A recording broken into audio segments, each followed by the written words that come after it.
We're in contact. We've been in contact for decades. 67% would say, yes, I'd more or less worked that out.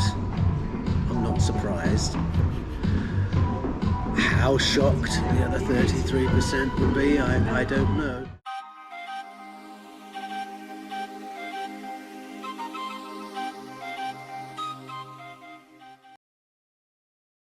Greetings and welcome back to the channel. It's been some time, subscribers, and I did promise a couple tidbit of information in the last upload. So where are we now? Well, the channel has a new name, has a new direction, but same topic and same feel. Formerly, this channel was Arcturian Starseed Indigo. But as of now, with change, growth, and a little bit of new direction, it is known as Galactic Gnosis. And for those of you who formerly knew me as Arcturian Starseed Indigo, I would like to formally introduce myself. I'm Joshua, host and owner of this channel, and curious mind, curious soul of all things metaphysical, supernatural, as well as otherworldly. Interested as well as the most in-depth topics in ancient history, paleocontact. This new episode will inquire questions that we've always answered. What happened in the past where we visited? Well, as I suggested in the prior upload, which has been some time now, that I was going to have an interview with someone of great importance in the field of paleocontact. It has been something of a long and tumultuous journey to get here, but I am so glad that I've pressed on, and those of you who are still with me are going to be available to see this. I want to introduce the person of this interview, who is a great friend, great mentor, and as a great person just all in general that I was able to reach out to and learn from, grow from. He is a internationally award-winning best-selling author of the Eden series. He also hosts the channel The Fifth Kind on YouTube, and it's almost to 1 million subscribers, so I implore you, please check out that channel. And the description is going to be in the link below. Also his own channel, Paul Wallis, at YouTube, as well as his paulanthonywallis.com website. He is doing amazing things, and he is unveiling a lot of questions that a lot of people and a lot of academics and history majors have been bringing to the light in today's day and age. So I would like to give a formal and wholehearted thank you to Mr. Paul Wallis for this interview. And to everyone else, thank you for being here. Thank you for subscribing.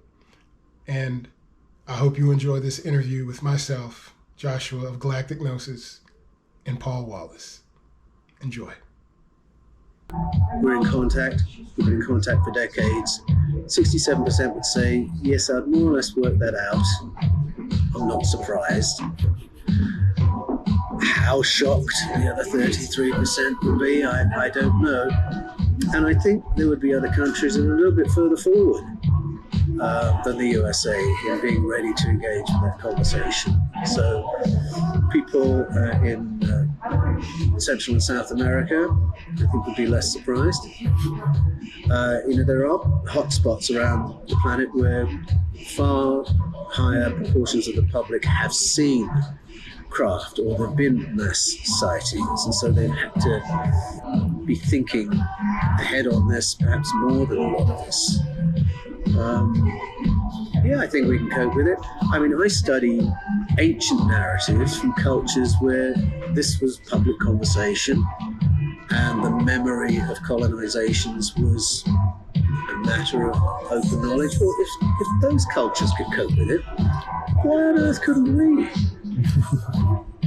And I think, with all the decades of film lore that we could draw upon in the West, and then with this drip that we've had since the turn of the millennium and this acceleration since 2017, yes, I think we're ready. Entire craft are within the possession of the program, and non-human biologics, pilots. Now, that's an interesting phrase to use. It implies biological entity. Non-human is the other word he keeps using. But by saying biological, there's a bit of an implication that it's alive.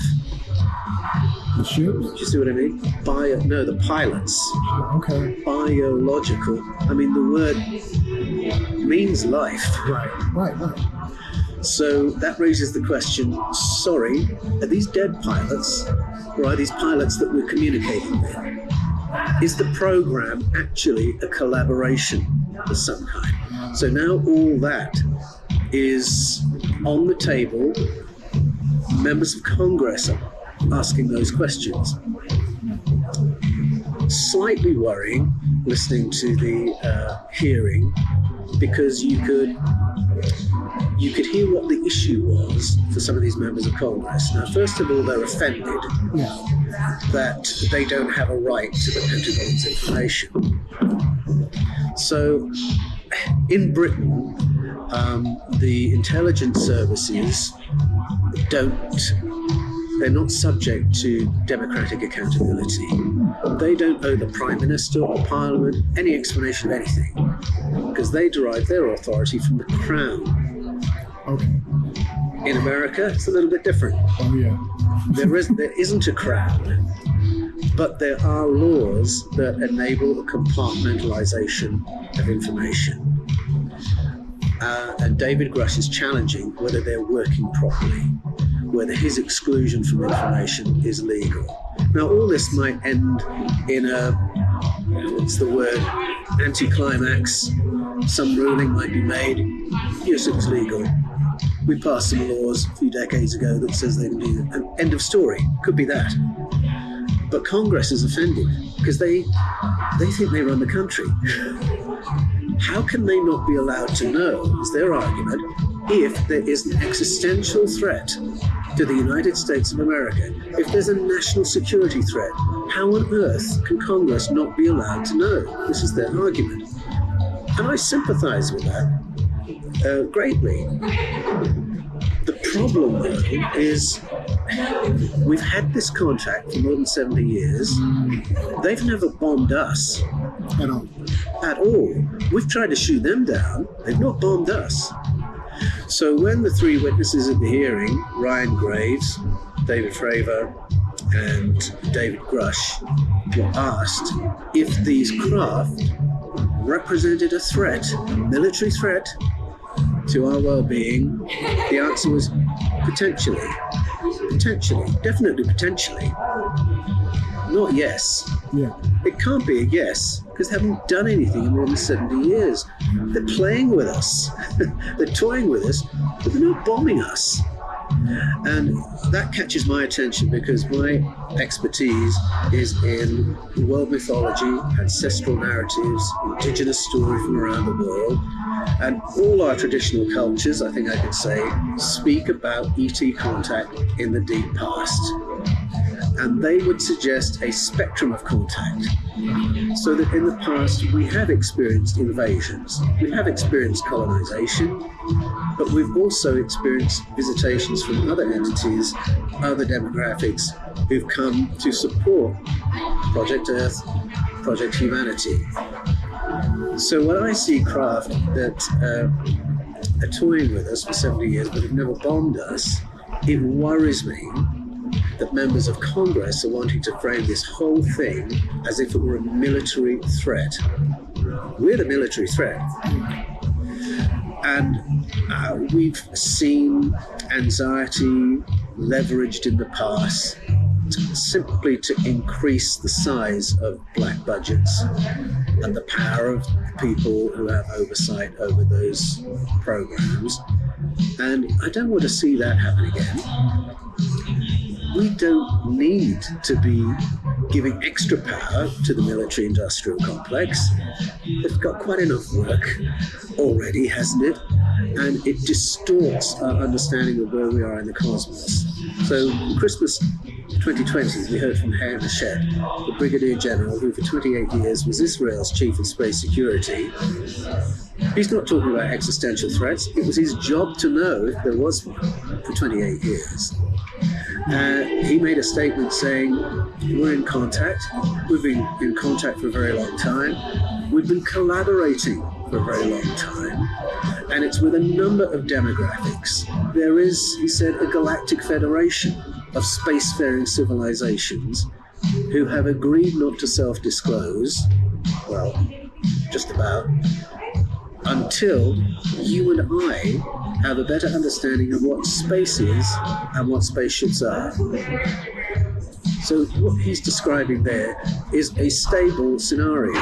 He said, we've agreed, what that means, I don't know, that they can do their research here. Research? What are they doing? Well, he didn't say. But he's describing a stable scenario with a range of demographics who are waiting to make their presence known.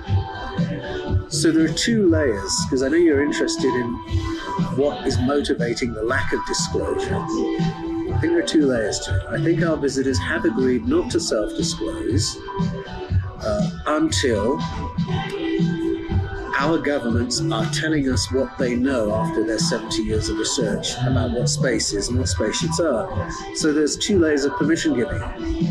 There's the research that's done by our covert units, and then what they'll tell government, and then what government will tell us.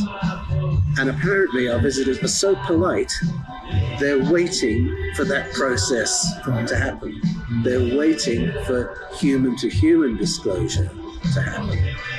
And it makes some kind of a sense that if we're going to take our place in the community of spacefaring civilizations, that's Ed Mitchell's language for it, 6 man to walk on the moon, we have to be a spacefaring civilization. So there is a technological bar we have to exceed before we become part of the club, and the dynamic of the conversation changes. Until we reach that point, we are the observed.